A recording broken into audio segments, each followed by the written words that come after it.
예, 하나님 말씀 디모데후서 3장 16절 17절 우리 같이 한 목소리로 합독하겠습니다. 시작. 모든 성경은 하나님의 감동으로 된 것으로 교훈과 책망과 바르게 함과 의로 교육하기에 유익하니 이는 하나님의 사람으로 온전하게 하며 모든 선한 일을 행할 능력을 갖추게 하려 함이라. 아멘. 오늘은 성경은 무엇인가에 대해서 간단하게 살펴보도록 하겠습니다. 사실은 성경이 무엇인지 여기에 대한 것들이 기독교 역사상 가장 신학적인 공격이 있었다라고 볼 수 있습니다. 결국에 뭐 자유주의다, 그리고 또 뭐 요즘에 신신학이다라고 하는 것들을 뭐 경계해야 된다라고 이 보수적인 그런 교회와 그리고 신학교에서 이야기하는 이유는 성경 자체가 하나님의 말씀이 아니고 그냥 많은 고금에 있었던 많은 책들과 다를 바 없는 그래서 인간의 책이다라고 하는 것들을 계속 이야기하면서 성경을 하나님의 말씀으로서의 권위를 떨어뜨리려고 한다는 거죠. 결국에 성경에서 말씀하고 있는 진리를 어떤 하나님이 우리에게 주신 참 진리가 아니고 어떤 사람들은 또 어떤 시대의 사람들은 받아들일 수 있고 어떤 시대의 사람들은 받아들일 수 없는 그런 상대적인 그런 책으로 지식 정보로 몰락시키는데 그 문제점이 있다 하겠습니다. 그래서 19세기 초에 엄청나게 자유주의 진영과 보수주의 진영이 성경의 영감설 그리고 성경이 정말로 하나님의 말씀인지 이 부분에 대해서 계속해서 싸웠죠. 뭐 다짜고짜 그냥 믿어라라고 하면 되는데 안 믿는 사람을 믿게 하기도 사실은 힘들고 또 믿는 사람을 여러 가지 이유를 들이대 가지고 안 믿게 하기도 사실은 힘들어요. 그래서 저는 결론적으로 볼 때는 이 성경을 하나님의 말씀으로 받을 수 있는 것은 어떻게 보면 하나님의 은혜다라고 생각을 하는데, 일단 성경이 무엇이고 어떻게 우리에게 하나님께서 이 말씀을 전달해 주고 왜 이게 사람이 썼는데 하나님의 말씀이라고 하는지 그 내용은 무엇인지 이런 부분들에 대해서 좀 오늘 살펴보도록 하겠습니다. 일단 성경에 대한 일반적인 정보에 대해서 제가 써놨는데, 성경 안에는 66권의 책이 존재를 합니다. 구약 39권, 신약 27권, 66권의 책이 존재를 하는데, 물론 여러 책을 쓴 저자도 있어요. 바울과 같은 사람, 뭐 모세와 같은 사람이 여러 책을 쓴 저자들도 있지만 실제로 성경 안에 있는 이 66권의 책을 누가 기록했는지도 모르는 책들도 많이 존재를 하고, 그리고 또 처음에 나오는 창세기부터 신명기까지를 모세오경이라고 보통 부르는데, 모세가 썼다, 기록했다라고 하는 게 이제 전통적인 기독교 안에서 내려오는 그런 지식이지만 실제로는 모세가 다 기록했냐 안 했냐 뭐 이거 가지고도 이 싸움이 일어나기도 하죠. 왜냐하면 성경 66권 자체가 어느 한 사람이 또 어떤 한 편집자가 있어가지고 이 그 감수하에 이렇게 쓴 것이 아니고 기록 연대만 보더라도 구약만 해도 거의 뭐 1000년, 그리고 신약도 한꺼번에 써진 게 아니죠. 거의 100년 가까이, 혹은 좀 나중에 뭐 에디팅되고 이런 것들까지 보면 뭐 200년 가까이. 그래서 총 다 합치면은 약 1000년, 1500년 이 정도의 긴 기간 동안에 여러 한 40명 정도의 저자들이 기록을 한 책입니다. 그럼 1000년이 넘는 기간을 기록을 했기 때문에 당연히 이곳에 사용된 언어도 달랐을 것이고, 그리고 그곳에 살았던 배경된 문화들도 너무나 다를 수밖에 없는 거죠. 그래서 성경에 대해서 이해를 하는데 가장 일반적으로 이 부분에 대한 생각을 사실은 하고 성경을 봐야 됩니다. 마지막에 성경을 어떻게 해석해야 되냐, 거기서 좀 이야기를 해야 되겠지만, 오랜 기간 동안에 우리랑 전혀 다른 시대, 그리고 다른 문화, 다른 언어를 가지고 있는 곳에, 그것도 한 저자가 아니고 여러 명의 다른 저자, 서로 어떻게 보면 만나보지도 못한 사람들이 각 시대 때마다 이렇게 기록한 것, 그 책들을 한 군데로 모아놓은 게 이 성경이라는 거죠. 그러면 40여 명이 넘는 이런 많은 저자들이 존재함에도 불구하고 왜 이 성경이 한 권으로 묶일 수밖에 없냐라고 하는 거에 대해서 뭐 우리가 구약 개론에서 이거는 자세하게 설명을 드렸는데, 많은 신신학자들이나 자유주의자들은 어떻게 보냐면 그래, 여러 시대 여러 저자들이 각각 다양한 자기의 문화와 사상을 가지고 썼기 때문에 이거는 많은 것들을 모아놓은 그냥 문집이다, 문집. 그래서 이거는 어떤 일관된 통일성이나 메시지가 있는 것이 아니고 각각 다 다른 주제와 다른 이야기들을 하고 있는 책들을 모아둔 거다. 그걸 하나로 막 억지로 깨서 너희들이 보려고 하는 것은 자체의 메시지를 놓치고 있는 거다라고 이야기를 하죠. 그렇게 할 수밖에 없죠. 생각을 해보세요. 여러분들이 뭐 신라 시대 때나 뭐 이때 살았던 사람들이 한 부분을 쓰고, 그리고 또 조선 시대 때 살았던 사람이 한 부분 쓰고, 뭐 고조선 사람이 한 부분 쓰고, 지금 우리가 한 부분 쓰고, 이 책들을 모아놨다고 생각해 보세요. 그러면 당연히 사상도, 그리고 그때 당시의 문화나 배경도, 그리고 쓰려고 하는 주제도 틀릴 수밖에 없잖아요. 그러니까 일반적인 책으로 성경을 봤을 때 성경은 여러 가지 책들을 그냥 짬뽕으로 모아놓은 책이다라고 이야기를 하고 싶은 겁니다. 하지만 성경에서 이야기하고 있는 중요한 것, 그리고 성경을 하나님의 말씀으로 받는 그 사람들이 중요하게 가지고 있는 생각은 뭐냐면, 그래, 성경은 분명하게 사람이 쓴 것이지만 성경은 그냥 사람이 쓴 것이 아니고 하나님의 영, 성령에 의해 영감을 받아서 쓴 것이다 라고 이야기를 합니다. 그래서 성경을 이중저자, 듀얼 어터십이라고 그러죠. 사람이 썼지만 누가 썼냐? 시공간에 제한을 받지 않고, 그리고 천 몇백 년 동안 쓰여졌다면 그 천 몇백 년 동안 어떤 한 시대나 그리고 한 사람의 사상이나 그 사람이 가지고 있는 지식에 매이지 않는 하나님이 감수를 하셔서 하나님이 최종적인 편집자로서 모든 것을 썼기 때문에 성경은 일관성을 가지고 있다라고 주장을 하는 겁니다. 성경에 그래서 이중 저작권이 있다라고 하는 것은 굉장히 중요한 겁니다. 사람이 썼지만 최종적인 거기에 의미를 둘 수 있는 저자는 하나님이 그 배우의 배경에 있고, 그 하나님이 그 인간 저자를 영감을 주셔서 성령으로 감동하셔서 쓰게 하셨기 때문에 그 사람이 아무리 다른 배경들, 지식들을 가지고 있다 하더라도 하나님이 그 사람을 통해서 하나님이 하고 싶은 이야기를 일관적으로 뚫어내서 썼다라고 보는 거죠. 그래서 성경 안에는 하나님의 말씀인 것도 있고 인간의 말인 것도 있고, 그게 아니고 성경 전체를 다 하나님이 감수하셔서 하나님이 쓰셨다라고 이 극단적으로도 이야기를 하는 겁니다. 하나님이 쓰시지만 사람을 통해서 하셨다. 결국에는 하나님이 사람을 통해서 하나님이 하시고 싶은 이야기를 기록해 놓았기 때문에 일관성을 가지고 있다라고 이야기를 하는 겁니다. 그럼 하나님이 감수하셔서 쓰셨는데 왜 성경 자체가 하나님이 영감을 주고 하나님이 감동해서 받아 쓰게 했다면 왜 성경 자체가 이렇게 각 개인의 특징들이 다 드러나냐, 이 말이죠. 거기에 대해서 하나님의 영감, 하나님께서 성경을 영감하셨지만 그 영감에 대한 방법이 이야기가 나온 게 유기적인 영감설과 기계적인 영감설, 뭐 이런 이야기들을 하는 겁니다. 기계적인 영감설이란 뭐냐면 하나님이 감동을 주셔서 자, 모세야 받았어 하면서 태초에, 그럼 태초에, 이런 식으로 하나하나 기계적으로 받아 썼다는 거죠. 그게 이제 기계적인 영감설이고, 유기적인 영감설이란 그렇게 받아 쓴 것이 아니고 이 사람이 가지고 있는 지식, 이 사람이 가지고 있는 학문, 문화, 배경, 이 사람이 경험한 것, 그 모든 것들을 통해서 하나님께서 유기적으로 영감을 하셨다는 거예요. 그래서 베드로가 쓴 글과 바울이 쓴 글이 전혀 다르다는 거죠. 문체가. 요한이 쓴 글은 요한이 쓴 글 나름대로의 특징이 있고, 우리도 누가 쓴 글이냐에 따라서 그 각 저자의 어떤 특성들이 다 드러나듯이 하나님께서 그 사람의 지식과 배경, 문화, 모든 것을 절대로 기계적으로 막 억눌러서 받아 적어 이렇게 한 것이 아니고 유기적으로 하나님께서 전부 다 활용을 하셔서 쓰게 했기 때문에 학력의 차도 나는 거고, 그리고 문체 차도 나는 거고, 다 드러난다는 거죠. 하지만 모든 성경은 분명히 그 개인의 유기적인 영감을 하셔서 그 사람이 가지고 있는 특징을 가지고 있지만 모든 성경은 전부 다 하나님의 성령으로 감동돼서 쓴 것이다 라고 이야기를 하는 겁니다. 오늘 디모데후서 3장 16절에도 모든 성경은 하나님의 감동으로 됐다, 하나님의 입김으로 됐다라는 거거든요. 하나님이 불어넣으셨다라고 이야기합니다.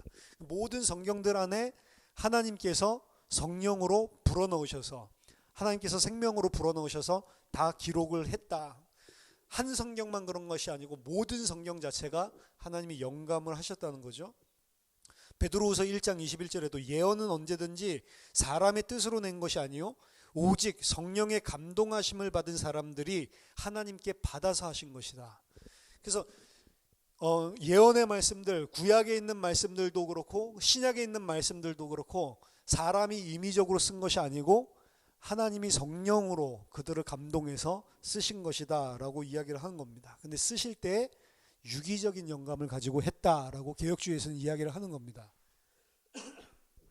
또 한 가지는 축자 영감설입니다. 축자라는 건 무슨 소리냐면 그 모든 글자 하나하나에 하나님이 영감을 하셨다라고 하는 겁니다. 이게 뭐랑 이어지냐면 성경의 무호성이랑도 이어지는 겁니다. 근데 성경의 무호성 그리고 성경의 축자 영감설 이 부분이 사실은 공격받을 수 있는 중요한 통로 중에 또 하나예요. 성경의 축자 영감설 그리고 성경의 축자 영감설과 더불어서 함께 무호성을 이야기하는 것은 항상 뭘 전제로 하고 있냐면 성경 원본을 전제로 하고 있습니다. 성경 원본은 축자적으로 하나님이 영감을 하셨고 그리고 전혀 그 어떤 것도 한 글자 한 글자 영감하셨기 때문에 절대적인 오류가 하나도 없다라고 하는 것이죠. 근데 이게 약간은 문제가 있어요. 제가 볼 때는. 왜 문제가 있냐면 그럼 원본은 어디 있는데요? 지금 이슬람교가 기독교인들 제일 공격할 때 너희 가지고 있는 성경이 원본이냐라고 물어보죠. 아닌데? 그러면 그럼 원본이랑 너희들 거랑 똑같은지 안 똑같은지 어떻게 하냐라고 물어보죠. 너희들 거는 원본이 이미 없어졌기 때문에 전부 다 타락되고 오염된 그래서 오류투성이인 진리도 전부 다 왜곡된 그런 성경을 가지고 있는 거다. 마호멧 경전은 마호멧이 직접 쓴 거 원본을 그대로 보존을 하고 있다. 심지어 옛날에는 코란 같은 경우는 번역하지도 않았어요. 요새 막 전도한다고 선교한다고 번역을 하고 있는데 번역 안 했습니다. 왜? 번역하면 번역하는 데서 이게 오염된다라고 생각을 했기 때문에. 그럼 우리가 가지고 있는 성경은 번역도 너무 많이 됐고요. 제가 맨날 번역 틀렸다고 막 이야기를 하는데 틀린 번역도 너무 많고 그리고 성경 자체는 원본도 없어요. 원본이라는 개념 자체가 사실은 없습니다. 좀 더 설명하겠지만. 그러면 이게 그 축자 모든 글자 하나하나를 영감했고 그렇기 때문에 오류가 없다라고 하는 것을 항상 단서를 원본으로 담거든요. 그럼 우리가 가지고 있는 성경은 원본이 아니고 카피이기 때문에 사본이기 때문에 그러면 무슨 말입니까? 한 글자 한 글자에 오류가 없다. 이 말은 좀 틀린 것이고 그렇죠? 오류가 있을 수 있다. 우리가 가지고 있는 사본에는 이 소리죠. 그러니까 이 축자 영감설에 대한 부분들을 그냥 단순하게 아니야 모든 성경은 감동됐다고 했으니까 한 글자 한 글자 성경에는 오류가 없어. 여기는 무슨 어떤 그 글자 탈락한 것도 없고 어떤 문법적인 오류도 없고 역사적인 것도 완전히 딱딱 다 아구가 들어맞고 그런 식으로 생각을 하는데요. 사실은 축자 영감설 그리고 무호성에서 이야기하는 것은 그 내용이 아닙니다.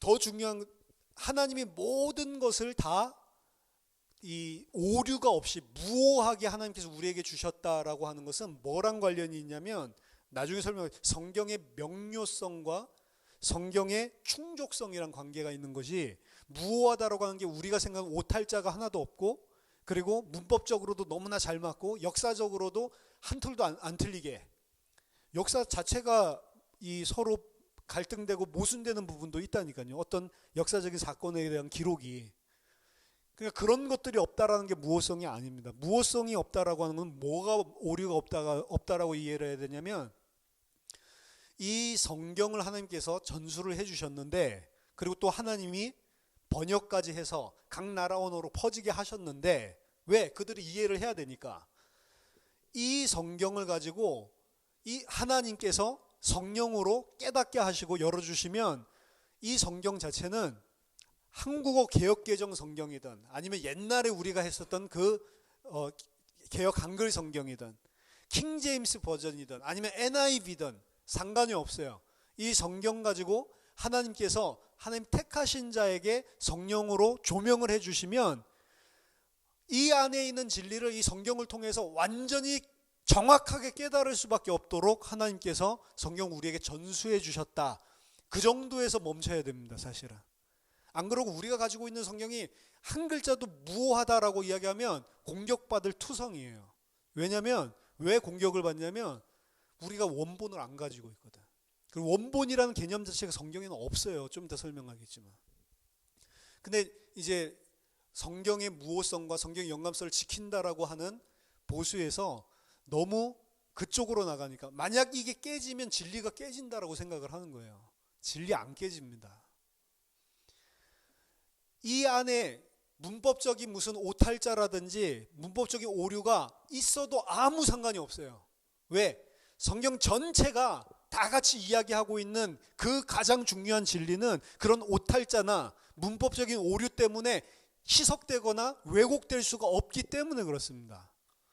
이 성경 안에 있는 옛날에 문화 때에 있었던 그런 관습에서 나온 법들도 있거든요. 막 여자를 갖다가 좀 비하하는 듯한 그런 거기 때문에 이걸 어떻게 성경으로 받아들일 수 있냐, 이건 하나님 말씀 아니다라고 이야기를 하는데 그런 부분들이 분명히 문화적인 것들 때문에 존재를 하고 그 하나님의 뜻도 아닌 것들도 있습니다. 사실은 사람이 범죄하고 사람이 인간 중심으로 생각했기 때문에 들어온 법조차도 있어요. 그래서 여자들이 보면 막 화가 나게 하는 페미니스트들이 성경을 보면 너무 화가 난대. 왜 하나님도 아버지라고 그래? 하나님 엄마라고 그러지? 왜 남자를 갖다가 하나님으로 이야기를 해? 왜 하나님을 이야기할 때 남성 3인칭 단수를 써? 그런 것들 다 싫어한다니까요. 성경 자체에서 이야기하고자 하는 진리를 정확무오하게 전달을 하고 이 성경 안에 있는 모든 진리가 하나도 그 어떠한 이 비진리로 희색되지 않도록 하나님이 완벽하게 보호하시고 완벽하게 전달할 수 있도록 우리에게 주셨다. 그렇게 생각을 해야 됩니다. 안 그러면은 NIV는 사탄이 만든 책이고 킹제임스 버전만 봐야 된다라고 이야기하는데 무식한 이야기예요. 킹제임스 버전만 봐야 되는 거 아닙니다. 킹제임스 버전을 보고도 진리를 못 깨닫는 사람이 있고 NIV 버전을 보는데도 진리를 깨닫는 사람이 있다니까요. 성경에서 이야기하고 있는 진리 자체를 모르면 킹제임스 버전을 봐도 문제고 NIV를 봐도 문제인 거고 이 성경을 통해서 하나님이 알게 하시고 열어주셔서 진리를 어떻게 적혀있든지 그걸 갖다 진리로 풀어내고 진리로 받아들일 수 있으면 이거는 개역개정을 가져도 괜찮고 히브리어 버전을 가져도 그 어떤 걸 가져도 괜찮은 것이 성경입니다. 사실은. 그래서 성경은 우리에게 진리를 전달하는데 충족하다. 그 어떤 부족함도 없고 진리를 명료하게 우리에게 전달을 하고 있단 말이에요. 그 우리라고 하는 것은 물론 교회입니다. 교회. 아무나 깨달을 수 있는 게 아니니까. 그럼 왜 성경이 이런 방식으로 기록되고 왜 이렇게 코란처럼 그냥 그렇게 주지? 조셉 스미스는 뭐 올라가 가지고 황금 서판에 써진 책을 받았다면서요. 그게 몰몬경이잖아요. 황금 서판을 받았는데 우리나라 말도 아니에요. 황금 서판에 써진 게 이상한 기호들이 잔뜩 가득한 황금 서판인데 황금 서판 어디 있냐? 없어요. 원본이 없어. 그냥 조셉 스미스가 봤다던 황금 서판이래 가지고 모조품 만들어 놓은 거지 원본도 없어요. 그거 누가 본 사람이냐? 아니 조셉 스미스 혼자 봤어요. 그 황금 서판에 어디 파보라고 하니까 파니까 그게 나왔다. 누구 본 사람도 없는데 지가 봤다고 그러고 누가 알지도 못하는 이상한 기호인데 그게 이런 뜻이라고 그러고 그렇게 만든 게 몰몬경이라고요. 사실은. 그럼 그 몰몬경 같이 하늘에서 뚝 떨어진 게 성경이면 편해요. 역사 자체가 없으니까 깔끔하잖아요. 하나님이 그냥 자 내가 이거 말씀이니까 이거 읽어. 그래서 하늘에서 확 던져줘 가지고 어느 날 내가 딱 받아 와 이거 하늘에서 떨어졌다. 이렇게 받으면 너무 좋겠죠. 근데 하나님이 그렇게 안 하셨다고요. 성경을 주실 때. 그래서 성경에 보면은 그냥 하나님께서 뚝 떨어뜨린 것이 아니고 각 시대마다 각 시대에 가지고 있는 지식 정도, 그 사람들이 깨달을 수 있는 정도, 거기에 맞춰가지고 완전히 하나님을 우리 수준으로 낮추셔가지고 우리에게 전달을 해줬다. 왜? 안 그러면 못 알아들으니까. 성경이 인간의 언어로 기록되었다라고 하는 것 자체가 하나님의 진리를 어떻게 인간 언어로, 언어라는 것은 우리 수준을 보여주는 거거든요. 언어는 우리 수준 이상으로는 절대로 못 벗어나요. 이건 인간 사회에서도 마찬가지입니다. 많이 배운 사람이 사용하는 언어랑 안 그런 사람이 사용하는 언어랑 달라요. 서로 이야기하면 어떨 때는 뭔 이야기를 하는지 알아듣지도 못한다니까요. 그렇죠? 인간이 사용하는 언어는 분명히 내가 가지고 있는 수준만큼 사실은 그 언어를 구사할 수가 있다. 그럼 하나님이 가진 수준으로 하나님의 언어로 우리에게 말씀하신다? 아무도 못 깨닫습니다. 그 하나님의 언어 그 방언 아닙니다. 그거 막 알랄랄라 올랄 그거 방언 아니에요. 그게 천국에서 우리가 쓰는 말 아니라고요.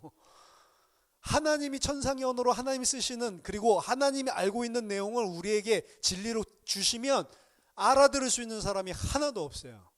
그래서 하나님이 오랜 기간 동안 플랜을 세우시고 점진적으로 계시하셨다고 그러죠. 아주 조그만 것도 알아들을 수 있을 만한 것만 조금씩 그래서 1000년이 넘는 기간 동안 계속해서 사람들이 알아들을 수 있도록 하나님이 끌고 오시면서 주신 게 성경이라고요.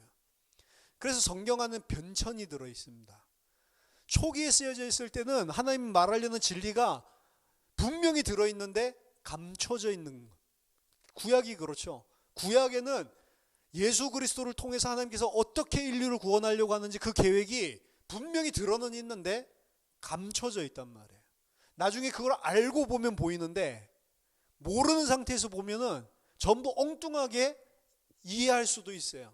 하지만 엉뚱하게 이해하고 속이려고 그런 것이 아니고 그 사람들 수준이 지금 그 그리스도 이야기를 못 알아들으니까 그 사람들 수준과 문화와 배경과 지식에 맞게끔 하나님이 그 사람들도 진리를 알아야 되니까 하나님께서 인도해 주신 거라고요. 어린아이가 아기 어떻게 나와? 그걸 갖다 막 생물학적으로 뭐 정자와 난자가 만나가지고 수정하고 수정하면은 착상하면 분열하고 그렇게 가르쳐 주는 사람이 어디 있어요? 그렇죠? 엄마 아빠 사랑하면 아기가 태어나는 거야. 그 수준에서 이야기하는 거예요, 사실은. 아이가 대학생인데 그렇게 설명하는 사람이 어디 있어요? 대학교에서 생물을 듣는데 그렇게 설명하는 사람이 어디 있어요? 근데 3살짜리 아이한테 수정, 착상, 분열 이런 식으로 설명하면 그거 알아들을 수 있는 3살짜리가 어디 있어요? 아이들에게 맞게끔 낮춰서 설명을 해주는, 거짓말이 아니고 그 안에도 다 진실이 들어있다고. 하지만 수준에 맞게끔 얘가 알아들을 수 있게끔 인간도 그렇게 도와주잖아요. 하나님이 인간 수준으로 완전히 낮추셔가지고 인간 수준으로 알아들을 수 있도록, 그것도 각 시대 때마다 알아들을 수 있는 만큼만 조금씩, 그래서 점진적으로 계시해 준 게 성경이라고. 그 흔적이 창세기부터 말라기까지 쭉 나와 있는 거라고, 구약에. 그러다가 신약에서 그 뜻이 진짜 뭐였는지 그리스도를 통해서 텅 밝혀주니까 그게 그 뜻이었는데 우리들이 완전 거꾸로 깨달았구나. 이게 이제 바울 같은 사람이 깨달은 거죠. 그 이야기가 아니었구나, 성경이. 그때서야 비로소 알아들을 수 있는 거란 말이에요. 하나님은 우리 수준에 맞춰서 자발적으로 낮추셔가지고 우리에게 딱 맞게끔 전달을 했습니다. 그리고 성경 안에는 업데이트된 부분들도 굉장히 많이 있어요. 왜? 옛날에 있었던 지명들, 어떤 시대에 사는 사람들은 거기가 어디야 전혀 모르니까 지명이 옛날에 사용했던 지명을 최근에 사용하는 지명으로 바꾼, 그렇게 업데이트한 내용도 있고, 법도 문화에 따라서 바꾼 부분들이 있어요. 그래서 레위기에서 준 법들과 레위기 민수기에서 나오는 법과 신명기에서 나오는 법들을 보면 차이점이 있습니다. 그 차이점은 어디서 보냐면 레위기와 민수기는 광야 생활을 할 때 그들에게 준 법이에요. 근데 그게 이제 가나안 땅에 들어가야 되잖아요. 가나안 땅에 들어가서 지켜야 될 법으로 업데이트되면서 변경된 부분들이 많이 존재를 한단 말이에요. 그러니까 성경 안에서도 발전하는 부분이 존재하는, 그 모순이 아니고 각 시대 때마다 하나님께서 그들을 살리기 위해서 자기 자신을 낮추셔서 그들이 이해하게끔 도와준 하나님의 어떻게 보면 사랑이라고 볼 수가 있습니다. 그 수준에 맞게 전달을 해줘야 되니까. 그래서 성경은 원본이 없다라고 하는 것은 저자와도 관계가 있어요. 모세가 전부 다 쓸 수가 없습니다. 모세오경 자체를. 그리고 모세가 만약에 모세오경을 다 썼다 하더라도 이게 오랜 천년이라고 하는 기간을 거쳐오는 동안 업데이트도 되고, 그리고 약간 이해가 안 되는 부분들은 설명도 들어가고, 그리고 어떤 부분들은 이거는 뭔가 이렇게 이야기하면 안 되지라고 하는 거는 신학적으로 바꾸기까지 했단 말이에요. 예를 들어서 성경 자체에서는 꼭 마치 삼위일체의 하나님이 아니고 유일신 사상인 것처럼 구약만 보면은 생각을 할 수가 있다. 유대교가 믿는 것처럼 유일신처럼. 근데 성경 전체를 가지고 삼위일체의 하나님이구나 라고 알고 보면 여기도 이거 그런 흔적이 있었네, 여기도 그런 흔적이 있었네, 이렇게 보이잖아요. 사단, 귀신, 천사에 대한 것들도 사실은 안에서 그 구약에서 이야기하고 있는 것과 신약에서 이야기하고 있는 데는 차이가 많다고요. 그러면 그 사단, 귀신, 천사, 영계 이런 것들에 대해서 어떻게 하나님께서 우리에게 더 풍성하게 알게 해주셨냐, 어떤 시대 때 어떤 배경을 가지고. 그 이제 페르시아 배경이에요. 그때 있었던 각종 여러 가지 종교나 그리고 영계에 대해서 생각하고 있는 거나 이런 것들이 그들은 진리가 아니죠. 가짜로 가지고 있는 거지. 근데 거기에 대한 관심과 거기에 대한 이론들이 막 있으니까 사람들이 일반적으로 믿고 있는 거짓 진리 있잖아요.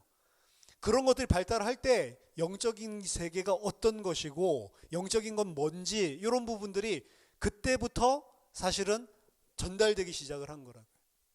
그리고 그게 이제 그리스 헬라 시대 때로 넘어오면서 신약 성경에는 구약 성경보다 그런 부분들이 훨씬 더 많이 녹아 들어가 있죠. 그러니까 앞에서 봤었던 천사들은 뭐 인간이야 뭐야 좀 그렇게 보이는데 천사랑 인간은 다른 거구나 라고 하는 건 신약 성경을 보면 완전히 알 수 있죠. 영적인 존재구나, 뭐 육신 막 결혼할 수 있고 그런 존재가 아니네. 근데 구약에 보면은 꼭 결혼도 할 수 있고, 그 소돔 고모라 사건만 보더라도 막 우리랑 같이 관계하자 막 사람들이 다 몰려오잖아요. 뭐 천사가 저래, 천사야 사람이야, 이런 부분들이 많다고요. 사실은 하나님이 그때 사람에게 전달하려고 하는 거는 소돔 고모라를 통해서 천사가 결혼할 수 있다, 천사가 사람과 또 그거 설명하려고 하는 게 아니고 소돔 고모라 사건을 통해서 전달하려고 하는 진리, 그 사람들이 가지고 있는 천사라고 하는 지식의 수준에서 그냥 설명을 하신 것이지 천사론을 이야기하고 있는 게 아니라고요. 그러니까 성경 자체가 가지고 있는 요 변하는 것들, 전달되는 것들, 이런 것들을 보면 신학적인 내용도 그렇고 사상도 그렇고 계속 발전이 됩니다. 심지어 많은 학자들은 성경 전체가 원래 전수돼서 내려오다가 에스라 때에 대폭적인 개정 작업이 벌어졌다라고까지 이야기를 해요. 보면은 성경 자체가 없어졌었잖아요. 어느 날 성경을 발견해가지고 읽다가 이런 말씀이 있었구나 막 가슴치고, 그리고 개혁이 본격적으로 일어나죠. 요시야 때인가요? 본격적인 성경에 대한 개정이 일어나고 성경의 말씀에 대한 가르침이 시작이 된다고요. 학사를 통해서. 그런데 그 과정 때에 엄청난 업그레이드가 일어났던, 그냥 옛날에 있었던 걸 그대로 이야기하는 게 아니고, 우린 모르죠. 옛날 역사들이 그렇게 잘 기록되어 있는 것들은 아니지만, 그렇지만 흔적들을 보면 성경 자체가 그냥 그대로 전달된 것이 아니고 이게 뭔가 추가적인 것도 있고 덧붙여지는 것도 있고 아마 뺀 것도 있을 거고 여러 가지 과정을 거쳐서 지금 완성본까지 왔지, 그냥 어떻게 한 원본이 있어가지고 그거를 필경사들이 막 베껴 썼는데 막 오탈자가 생기고 그런 수준이 아니라고요. 성경을 한 글자도 틀리지 않고 또박또박 잘 베껴 써야 되겠다라고 한 것은 서기관들이 일어나면서부터였거든요. 바벨론 갔다 와서 그때부터 이거를 제대로 전수해야 되겠다. 그리고 성경 자체가 구약 성경이 언제 27권이 39권이 확정됐냐면 기독교에서 한 것이 아니고 유대교에서 AD 그 1세기 말에 90년대경에 모였단 말이에요. 모여서 얌리아 회의를 했습니다. 거기에서 성경, 구약 성경, 걔네들은 구약 성경이 아니죠. 하나님의 말씀은 이 339권으로 딱 정경, 캐논을 이것으로 마친다라고 정했다고. 그 이후부터 마소라 학파라는 사람들이 나와가지고 이 사람들이 이게 하나님의 말씀이면 정확하게 전달을 해야지. 그래가지고 하나하나 기록하고 몇 잔지 다 세보고, 내가 창세기를 기록했으면 창세기의 글자가 몇 개인데 몇 개 맞는지 숫자도 세보고, 그리고 어디가 중간에 글자가 이건데 그 중간 글자랑 내 중간 글자랑 맞는지도 확인해보고, 그 사람은 뭐 엄청난 사람, 컴퓨터도 없는 시대에 막 그런 짓을 다 했으니까. 그렇게 하면서 전달된 것은 어떻게 보면 파이널라이즈 되고 나서, 완성되고 나서 그걸 잘 보존하기 위해서 그렇게 한 거지. 그렇게 했는데도 사실은 오탈자가 많단 말이에요. 그럼 지금 우리가 가지고 있는 성경은 뭐냐? 그것들 중에 어떤 본을 가지고 있고 그러냐?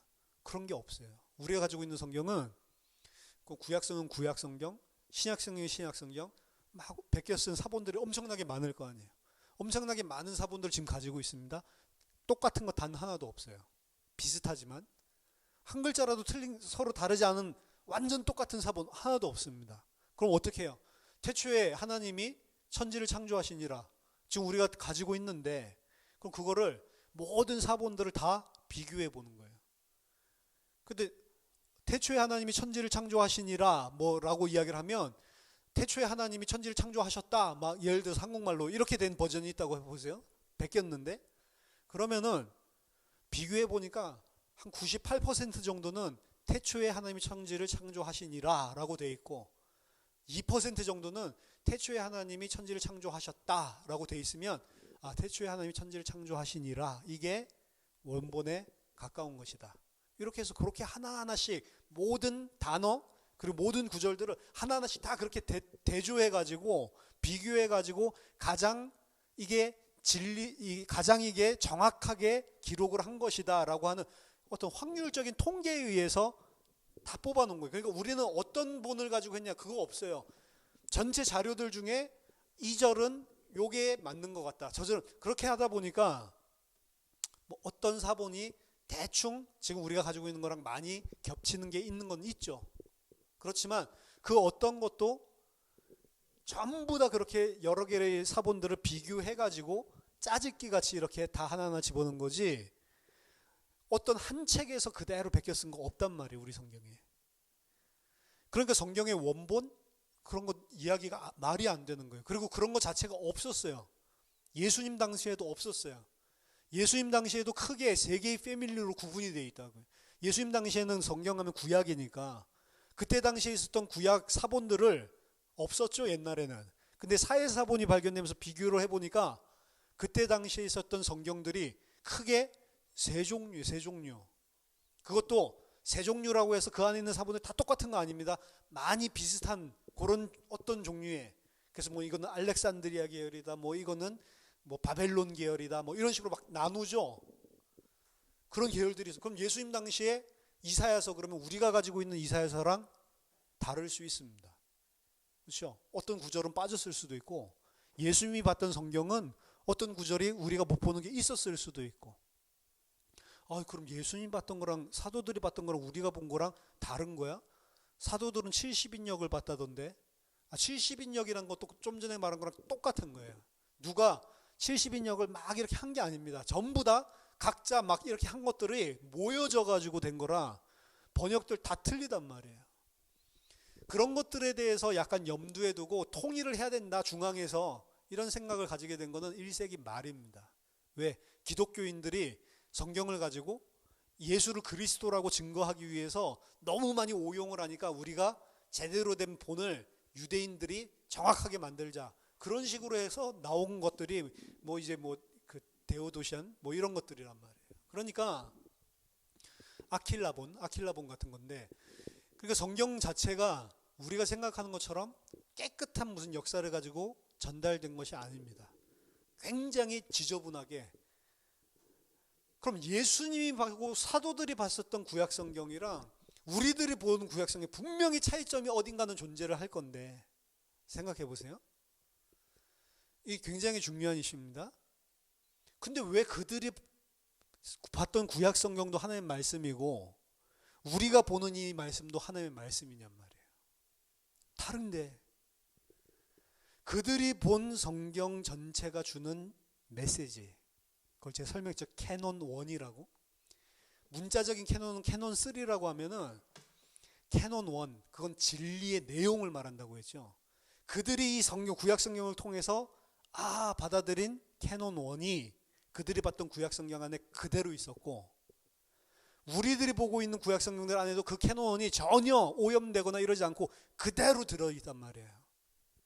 그래서 신학 중에 가장 위험한 것은 어떤 한 구절 가지고 신학을 발전시키는 거예요. 어떤 한 단어 가지고 여기 보니까 특이한 거 있네.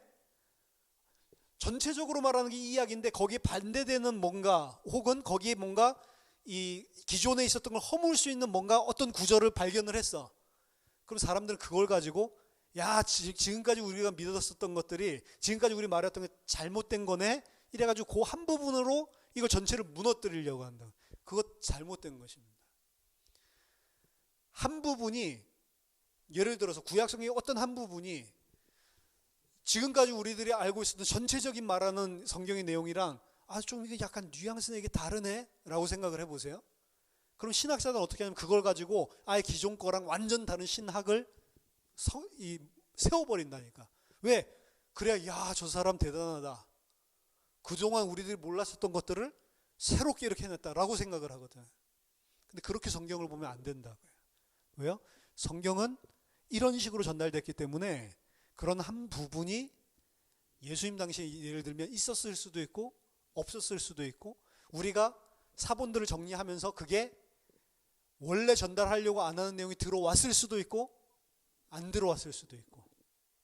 하지만 성경 전체에서 이야기하고 있는 그 내용은 분명히 캐논 1 진리를 전달을 하고 있단 말이에요. 그게 분명하다면 성경 전체에서 무슨 말씀을 하는지를 아는 게 첫 번째고, 그 다음에 거기에 준해서 예를 들어서 약간 반대하는 데는 뭔가 뉘앙스가 있는 것들을 재해석을 해야 되는 거예요. 전체 진리에 맞춰서. 이걸 가지고 전체 진리를 무너뜨리려는 게 아니고 요거랑은 뭔가 지금까지 이야기했었던 이 전체 진리랑 좀 안 맞네. 예를 들어서 율법을 지키라고 준 게 아니고 하나님은 율법을 통해 진리를 알고 내가 죄인인 걸 깨닫게 하려고 줬다라고 성경 전체를 보니까 이제 알겠어. 구약만 보면 몰라요. 근데 신약까지 전체를 다 보니까 그랬구나 이렇게 알았어요. 근데 신약에서도 신약에서도 율법 지키라는 것 같은데 라고 하는 부분이 나올 수 있잖아요. 그럼 그 부분을 어떻게 봐야 돼요? 전체를 통해서 왜 지금 이 이야기를 하고 있는, 이 이야기가 진짜 말하는 진리는 뭐지? 라고 봐야 된다고요. 그래서 성경 전체를 통해서 진리를 알지만 그 진리를 가진 자는 진리를 가지고 성경을 또 보는 거예요.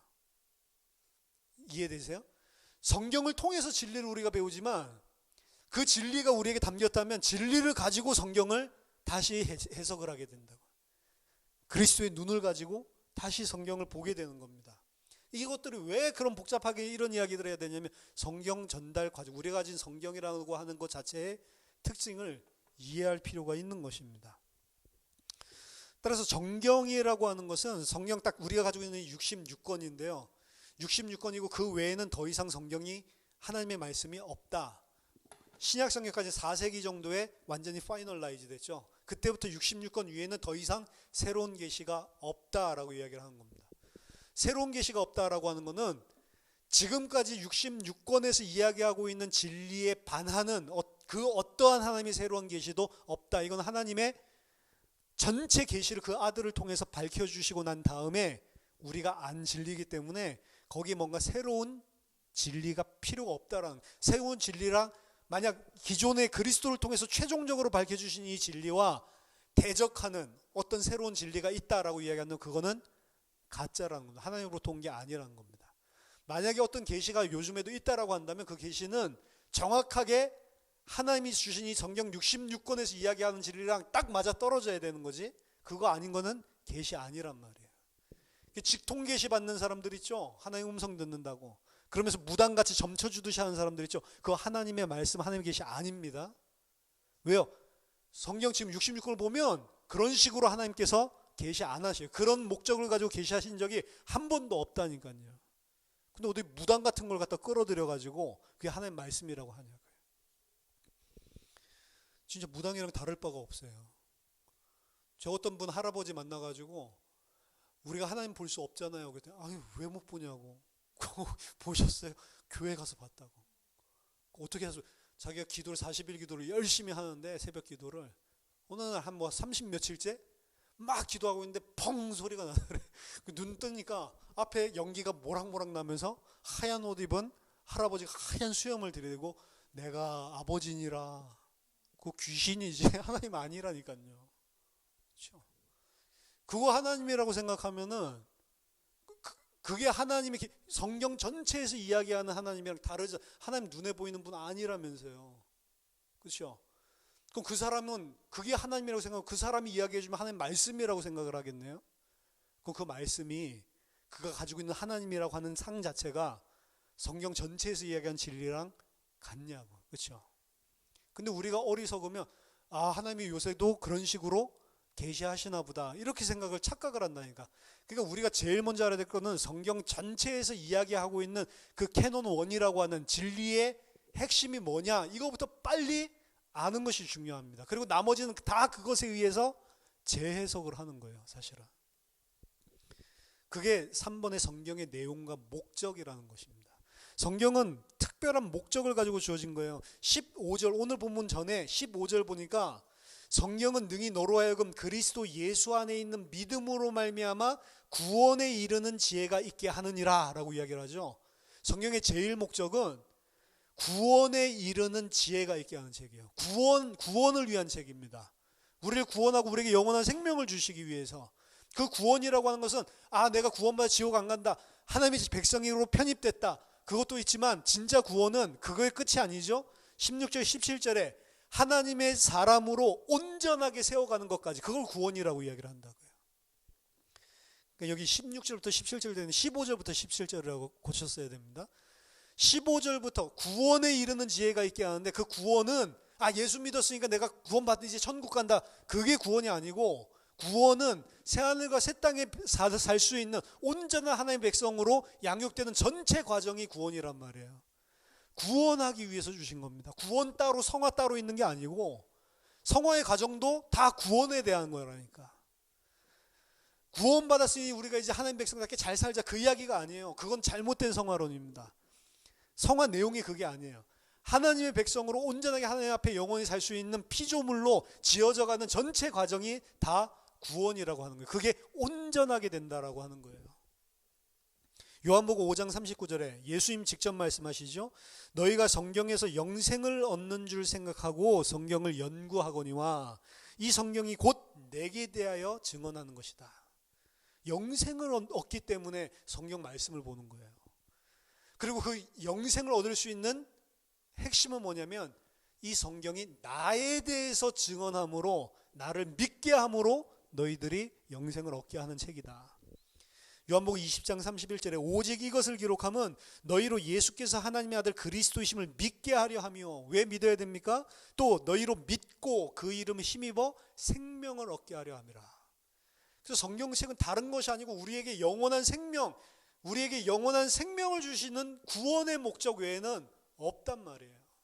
이거 가지고 천사론 정리하라고 준 게 아닙니다. 그거 알아도 되고 몰라도 돼요. 그 신학자들이 공부하려고 하는 거지, 그거 안다고 해서 진리를 아는 게 아니라니까요. 성경 지식이 그래서 많을 필요도 없어요. 사실은 성경에서 이야기하는 진리를 모르면서 성경 지식만 엄청나게 많이 가지고 있는 사람도 많다니까요. 완전 율법적인 인본주의적인 생각을 하고 있는데 성경을 그렇게 많이 봐가지고 타박한 사람들 많습니다. 안 그러면 왜 자유주의 신학들이 있겠어요? 미국에 디폼드 신학교가 10손가락 안에 들어요. 없어져. 개혁주의 신학교가 없다니까요. 아예. 웨스민스터 우리나라 사람들만 막 알아주지 신학교로도 생각 안 해요. 그냥 무슨 저런 학교가 있었어? 99% 학교들은 전부 다 자유주의 신신학이란 말이에요. 자유주의 신신학은 이거 하나님 말씀 아니다라고 생각하는 사람들, 그런 사람들이 다 신학교에서 가르치고 그런 목사들이 배출되고 있다니까. 그렇죠? 그럼 그 사람들이 뭘 가르치겠어요? 우리도 예수님처럼 사랑합시다, 이웃 돕고 삽시다, 이런 거 윤리 도덕 가르치고 있단 말이에요. 사회봉사. 그거 가지고 영생 못 얻죠. 예수가 누구인지를 설명하고, 예수가 바로 그리스도, 너희를 구원하신 그리스도고 하나님께 보내신 그리스도고, 그 사실을 믿어서 너희로 영생을 얻게 하려는 것이다. 요한일서 5장 13절에 내가 하나님의 아들의 이름을 믿는 너희에게 이것을 쓰는 것은 요한일서를 왜 쓰는지 나오죠. 너희로 하여금 너희에게 영생이 있음을 알게 하려 함이라. 요한일서도 성경이죠. 이 성경이 왜 쓰여졌어요? 요한일서라는 성경책이 너희에게 영생이 있다는 사실을, 왜? 너희가 하나님의 아들의 이름을 믿고 있기 때문에 알게 하려 함이라. 전부 다 그 이야기를 하는 거라니까요. 에베소서 1장 13절, 그 안에서 너희도 진리의 말씀 곧 너희의 구원의 복음을 듣고. 진리의 말씀이 뭐래요? 구원의 복음. 좋은 기쁜 소식인데 그 기쁜 소식의 내용이 뭐냐? 구원. 그래서 성경을 통해서 구원을 얻지 못하면 성경은 아무 쓰잘데기 없는 책이 되어버리는 거예요. 결국에 우리가 믿음의 결국은 영혼 구원이라고, 결국에는 구원받지 않으면 이건 아무 상관이 없는 책이 되어버리는 겁니다. 어떤 윤리 지침서에 그치고 마는 것이죠. 따라서 성경을 이해하고 해석하는 데 있어서 이 부분을 가장 중요하게 생각을 해야 돼요. 제가 얼마 전에도 말씀드린 것 같은데, 알그로브 선생님, 우리 웨스트민스터에 성경 파트가 엄청 강해요. 그 학교가. 그러니까 리폼드, 하나님 말씀이라고 믿는 꼴통같이 보이는데도 자유주의랑 학적으로 싸울 수가 있었다고. 지금은 아니에요. 지금은 거의 꼴통 보수같이 됐는데, 옛날에는 학적으로 자유주의랑 싸웠다고. 왜? 학적으로 우리의 믿음이 맞다는 것을 풀어내서, 저 사람들은 분명히 말하는 내용은 꼴통 같은데 이게 학문적으로 반박이 없게끔 만들어놨기 때문에, 그게 어디서 했냐면 성경 주해방, 구약이랑 신약 파트에서 그렇게 했거든. 그 전체를 한때 한 기간을 수장으로 이끌었던 사람이 알그로브 선생님이란 말이에요. 얼마나 공부를 열심히 하고 얼마나 또 목회적인 마인드도 가지고 있는지 몰라요. 되게 존경받는 분이었습니다. 근데 이분이 40년 넘게 그렇게 성경 연구하고 40년 넘게 목회자들을 키우고 그렇게 목회적인 마인드로 하나님 앞에서 깨끗하게 진짜 하나님의 말씀의 진리를 전파하기 위해서 살았던 분이, 솔직하게 자기가 죽기 전에 마지막 고백하는 거는, 내가 하나님의 말씀을 생명을 주는 책으로 안 보고 학업의 대상으로, 학문의 대상으로 너무 많이 봤다. 후회스럽다. 하나님은 이 책을 우리에게 생명 주려고 줬는데 난 공부하고 있었다. 그 공부가 인간에게 무슨 쓸모가 있냐. 이것을 통해서 생명이 풍성해지고 그 생명으로 자라나는 게 중요하지. 그렇죠? 성경의 명료성과 충족성이라는 것은, 이 성경이 우리에게 구원, 영생을 주고 영생이 무엇인지 알고 하나님의 백성으로 온전하게 구원받도록 자라나게 하는데, 완전하고 그리고 충분하다는 거예요. 그리고 명확하다라는 것입니다.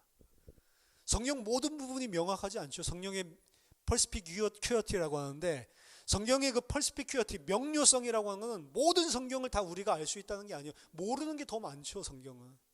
그럼에도 불구하고 왜 성경은 확실하다라고 우리는 이야기하냐. 여기서 이야기하는 구원의 메시지는 너무나 확실하고 명료하다는 거예요. 그럼 왜 구원의 책이기 때문에 그 확실하고 명료한 그 진리를 가지고 다른 부분들을, 만약 부딪히는 부분이 있다면 재해석을 해야 되는 거지, 그 명료하고 확실한 진리를 타협하는 게 아니란 말이에요. 성경 보는 눈은. 성경을 이해하기 위해서는 성경의 장르를 이해해야 되는데, 성경의 장르가 뭐냐 이러면 이 안에 뭐 시도 있고 여러 가지 장르들이 있으니까. 근데 그 장르를 한마디로 하라고 하면은 역사책입니다. 근데 역사책인데 무슨 역사냐? 구속 역사책이에요. 리뎀티브 히스토리. 창세기부터 계시록까지 전체가 하나님의 구원의 역사를 어떻게 이루어 가시고 그 내용이 무엇인지를 설명하고 있는 책이 성경이란 말이에요. 그래서 성경을 구속 역사적인 관점에서 봐야 된다고. 구속 역사적인 관점에서 보면 왜 역사 기록에 부딪힘이 있는지 그것도 알게 된다고요. 다윗에게 나단 선지자가 가서 당신에게 하나님께서 당신의 왕위를 영원하게 할 것이고 당신의 집을 영원히 견고케 하실 것이다 라고 신탁을 줬단 말이에요. 사무엘서에 보면. 근데 크로니클스, 역대기서를 보면 다윗에게 가서 뭐라고 이야기를 하냐면, 당신이 아닙니다. 여호와께서 여호와의 왕위를 온전하게 하실 것이고 여호와의 집을 영원케 하실 것이다 라고 이야기를 한다고. 그럼 나단이 도대체 무슨 말을 했을까요? 지금 나단이 한 이야기가 너무 중요한 신탁인데, 사무엘서에서 이야기하고 있는 거랑 역대기서에서 이야기하고 있는 그 내용이 틀리단 말이에요. 여기서는 다윗의 집과 다윗의 왕위를 영원하게 한다고 했는데 여기서는 하나님의 왕위와 하나님의 보좌를, 하나님의 집을 견고케 영원케 하실 것이다. 그럼 역사적인 기록은 완전 꽝이잖아요. 뭔가 하나를 통일을 시켜야지. 근데 성경은 역사 기록하는 책이 아니라니까요. 구속 역사책이라니까. 다윗의 집을 영원히 하게 하면서 하나님의 집을 영원히 하게 하고, 다윗의 왕위를 영원하게 하면서 하나님의 왕위를 영원하게 하는 일이 그리스도 안에서 벌어졌다니까. 다윗의, 육신적인 다윗의 가족 다 무너지고 왕권 다 무너졌어요. 이스라엘에서는. 바벨론에서 돌아오고 난 다음에 왕이 세워진 적이 없습니다. 이스라엘은. 근데 그 다윗에게 줬던 게 완전히 성취된 게 다윗의 후손 예수 그리스도 안에서 그 다윗의 후손이 왕위와 그 집이 영원하게 되는 일이 벌어졌고요. 그 예수 그리스도는 하나님이시라니까. 두 개가 동시에 다 성취가 됐다니까요.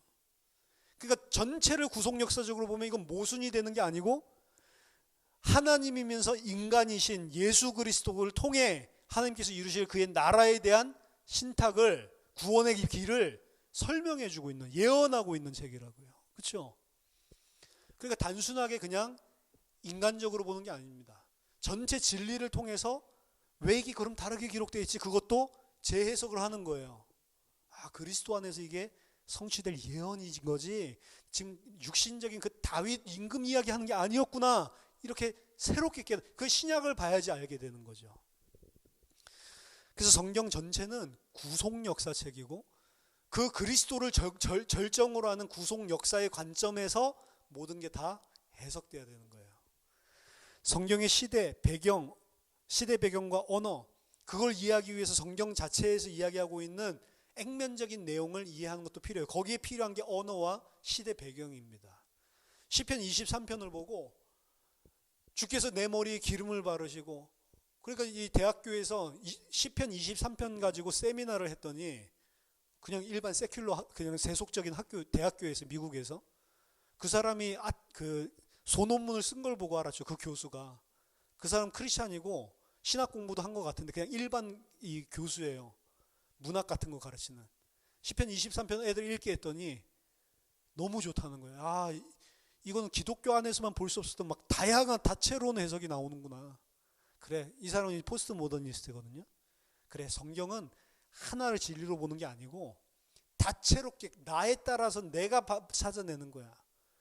주께서 내 머리에 기름을 바르시고 이랬더니 나 누가 내 머리에 기름 바르는 거 싫다고. 도대체 그 사람 누구냐고. 나를 쉴 만한 물가, 잔잔한 물가거든요. 고여있는 물. 왜? 그 양은 코가 뭐 입이랑 이렇게 붙어 있어가지고 이 고여있는 물만 먹지 철렁철렁 되는 물 먹으면 코로 물이 들어가면 뭐 죽는다면서요. 잔잔한 물가로 인도해야 된다고. 그래서 그냥 아무 물이나 못 먹고. 근데 그거를 잔잔한 물, 자기 집 옆에 있는 공장 폐수 고여있는 그 잔잔한 고여있는 물, 그거 생각해가지고 와, 누군데 나를 이런 똥물을 퍼먹게 만드냐. 그리고 나를 왜 끌고 가? 난 난데. 애들이 막 이제 그런 감상을 쓰는 거예요. 너무 짜증난다. 여기 나오는 목자. 왜 양을 갖다 지멋대로 막 끌고 가서 공장 폐수 먹게 만들고, 왜 나를 갖다가 그것도 원수들 앞에서 밥 먹으라고 테이블 차려주고 머리에다가 막 기름 발라주고, 아, 그거 어색해가지고 그 잔치 먹겠냐. 이런 식으로 쓰니까 아, 그렇게 볼 수도 있구나. 이래가지고 우리에게 성경은 열려있다라는 거를 너무 감동받아가지고 좋은 논문으로 썼다니까. 근데 그것들이 학회지에 실려요. 성경을 보는 새로운 눈, 이래가지고. 그 당시에 목자가 뭘 의미하는지, 양이 뭘 의미하는지, 왜 양을 잔잔한 물로 인도를 하는 건지, 왜 원수들 앞에서 상을 베푼다, 그 표현이 도대체 뭔지 알아야 된다니까. 알면은, 야, 그 목자는 진짜로 나를 사랑하고 나를 위해서도 완전히 자기 목숨을 버리는 분이구나. 감동을 할 건데 모르니까. 그렇죠? 자기 경험 가지고 그때 시대를 전혀 생각하지 않고 전부 판단해 버리니까. 그래서 성경을 시대와 그리고 언어도 이해하는 게 중요합니다. 왜 개역개정에도 너무 틀린 번역들이 많기 때문에, 그리고 단어가 가지고 있는 뉘앙스나 이런 것들은 전혀 전달이 안 되고 있기 때문에 공부하는 게 더 유리합니다. 하지만 그런 것들을 통해서 우리가 해석해내는 것을 1차 해석이라고 하는 거예요. 액면 그대로 이 본문이 뭘 이야기하고 있냐, 이제 그거를 알아내는 거죠. 근데 크리스찬 리딩은 1차 해석에서 끝나면 안 돼요. 그거는 유대인들도 그렇게 읽고 모슬렘들도 그렇게 읽어요. 2차 해석이 반드시 필요해요. 그게 크리스찬 리딩입니다. 2차 해석은 뭐냐? 전체 그리스도를 절정으로 하는 이 구속 역사의 관점에서 그 본문이 뭘 진의가 뭔지를 다시 재해석하는 걸 2차 해석이라고 하는 거예요. 1차 해석과 2차 해석에 차이가 있냐? 차이가 있습니다. 하지만 또 통하는 부분이 있어요. 그러니까 일부러 그렇게 하나님이 표현해 놓으신 거예요. 그래서 연속성과 단절성이 있다라고 이야기하는 거예요. 그리고 대반전되는, 완전히 깜짝 놀라니, 와, 이게 완전히 거꾸로 이해하고 있었네, 이런 대반전되는 것들이 존재를 하기도 한다고요. 특히 그리스도의 역사가 그렇죠. 그래서 성경을 해석할 때는 성경 전체가 전달하고 있는 구속 역사의 진리 안에서 그 1차적으로 무슨 본문이 뭘 이야기하는지도 바르게 알아야 되지만 그걸 전체 진리에 비춰서 재해석을 하지 않으면 성경을 잘못 오해하게 돼 있다고요. 1차 해석도 제대로 잘 안 하고 있는 게 오늘날 많은 기독교인들의 현실입니다. 그래서 내게 능력 주시는 자에서 내가 모든 것을 할 수 있느니라. 이것도 1차 해석을 안 하니까, 아, 하나님이 능력 주시면 나는 수능 붙을 수 있다. 서울대 나도 가능하다. 기도하고 믿음으로 도전하면 가능하다. 그 말이 아니잖아요. 문맥 1차 리딩을 해보면 모든 게 가능하다는 게 내가 원하는 것 목표 세워놓고 가능하다는 게 아니고, 나는 감옥에 있어도 괜찮고 감옥 밖에 있어도 괜찮고, 나는 돈이 있어도 괜찮고 가난해서 빈곤해도 괜찮고, 나는 모든 것이 주 안에서 가능하다. 요 소리잖아요. 1차 리딩도 안 하고. 그렇죠? 하나님이 부르심을 받은 자 모든 것이 합력하여 선을 이루느니라. 우리나라 성경에도 그렇게 돼 있잖아요. 근데 저는 옛날에 수많은 설교를 들었을 때 우리가 그러니까 협력해서 선을 이루자 이런 성경을 많이 들었다고. 그 말 아니잖아요. 거기 완전히 거꾸로잖아요. 내가 무슨 하나님이랑 협력하고 사람들이랑 협력해서 하나님이 원하시는 선을 이루어내자라는 소리가 아니고, 내가 부족하고 내가 미련하고 내가 능력이 없어도 하나님은, 그리고 내게 나쁜 일인 것 같아도 혹은 좋은 일인 것 같아도 모든 것을 통해서 하나님은 그 선을 합력해서 다 이루어내신다라는 이야기잖아요. 나에게는 그 어떤 것도 없어요, 그게. 그런데 그걸 갖다가 우리가 협력해서 선을 이루자, 그 부분 많이 쓴다니까. 1차 리딩도 안 되는 거예요. 1차 리딩도. 1차 해석을 했으면 1차 해석이 끝나는 것이 아니고, 그것이 전체 그리스도를 통해 하나님께서 우리에게 보여준 이 명확한 명료한 이 진리랑 어떻게 맞아 들어가느냐. 만약 그거랑 약간 모순이 있거나 약간 이거는 이게 도대체 무슨 의미지? 안 깨달아질 때는 성령이 깨닫게 해줘요. 기도하면서 전체 진리에 비추어서 다시 보는 거예요. 그 문장만 보는 게 아니고 어쩔 때는 그 주변에 있는 챕터를 다 보고, 챕터 가지고도 안 되면 그 책 전체가 이야기하고 있는 게 뭐지? 아까 전에 말했었던 그러면은 역대기서 전체가 이야기하고 있는 건 뭐지? 그거 속에서 나다내신 닭도 새로 보고. 성경 그렇게 보는 겁니다. 그러니까 오래 걸리는 거예요. 하지만 성경은 그런 식으로 연구를 해도 되지만 가장 중요한 거는 이 안에 있는 캐논 1, 그 진리라고 하는 것, 전체 성경에서 이야기하고 있는 진리, 그거를 가지는 게 가장 중요한, 그게 영생과 관련이 있는 거예요. 그렇게 성경을 연구했는데, 영생이 있는 줄 알고 연구했는데 그렇게 연구한 너희들이 나에게 오지 않는구나. 성경은 나에 대해서 이야기하고 있는데, 얼마나 잘 알고 있지만 성경을 그렇게 많이 봐서 성경 박사가 됐지만 예수님께 안 가는 겁니다. 그 말도 안 되는, 우리처럼 이걸 코덱스라고 합니다. 성경 66권 이렇게 모아놓은 걸 코덱스라고 하는데, 이렇게 코덱스로 가지고 있지도 않았어요. 두루마기로 가지고 있었죠. 그 두루마기 하니까 무슨 이렇게 우리 그 사극 같은 데서 이렇게 두르륵 펼쳐보는 그걸로 그거 아닙니다. 두루마리가 막 1m 높이가, 그 펼치면은 막 5m 막 이런 데 막 써 있단 말이에요. 어떤 두루마기는 그거 들고 다닐 수도 없죠. 야, 이사야서 가져와봐. 그러면 그 이사야 한 책이 안 되거든요. 이렇게 들고 가야 돼. 그래서 이사야가 1편, 2편, 3편 뭐 이렇게 나눠지고 시편도 막 나눠지는 게 그 쓸 용량이 두루마기에 부족해서 그랬다, 이런 이야기들도 하는데, 그럼 거기에서 장절도 없었어요 원래? 메시아가 어디서 오냐? 그거 어떻게 알아요? 야, 그리스도가 어디서 태어난, 그걸 갖다가 창세기부터 말라기까지 보세요. 여러분 베들레헴 알죠? 그거는 신약 성경에 써 있으니까 아는 거지. 어떻게 베들레헴에서 온다는 걸 알겠냐고. 근데 서기관들, 제사장들 다 알았다니까. 아, 베들레헴에서 온구나, 메시아는. 그 헤롯 때 베들레헴에 왔잖아요. 메시아 어디서 오냐? 바로 말하죠. 베들레헴에 옵니다. 성경을 통해서 그 사람들 그만큼 알아냈다고. 근데 베들레헴에 찾아간 사람 아무도 없죠. 메자이들, 동방에서 온 박사들, 이방인들, 그 세 명만 찾아와서 경배하죠. 성경을 통해서 많이 알고 있는데 그 오실 메시아 예수께 가지 않는 사람들. 성경은 무엇이냐? 우리에게 구원을 주기 위한 책입니다. 그리고 구원 받았는데 그걸 우리가 왜? 아니요, 구원 우리가 지금도 계속 받고 있는 거예요. 계속 구원을 이루어 나가는 여정을 갖고 있는 겁니다. 너희들을 구원을 하고 영원한 생명을 주고, 그리고 너희들을 온전한 자로 만들어서 새하늘과 새 땅에 하나님과 영원히 살 수 있는 왕노릇하는 자로 만들어가는 그 구원을 우리에게 가르쳐주고 구원을 이루어주는 책이 성경입니다.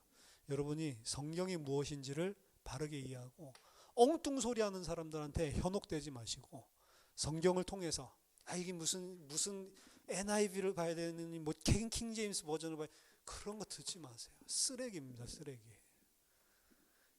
킹 제임스 버전 틀린 거 얼마나 많은 줄 아세요?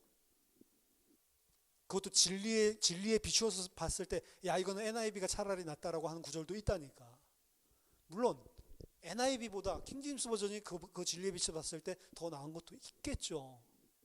근데 다 부족하다니까, 우리가 가지고 있는 성경은. 제일 좋은 거는 원어 보세요. 왜 킹 제임스 버전을 봐? 그거 보려면 그냥 원어를 보지. 히브리어로 보고 헬라어로 보고. 그렇죠? 성경에서 말하는 진리를 반드시 알게 되시고, 우리가 이 땅 살아가는 동안 온전한 구원을 이뤄내는 그런 응답의 사람들 되기를 예수 이름으로 축복합니다. 하나님 아버지, 은혜를 감사드립니다. 저에게 하나님의 말씀을 제대로 이해하고 알 수 있도록 성령께서 우리를 도와주시고, 하나님 성경 전체를 통해서 하나님께서 우리에게 알리고자 하시는 그 진리가 날마다 깊어지고 풍성해지고, 그 안에 우리가 온전하게 영원히 하나님과 함께 할 수 있는 자로 자라날 수 있도록 성령으로 우리에게 역사해 주시옵소서. 예수 그리스도 이름으로 기도하옵나이다. 아멘.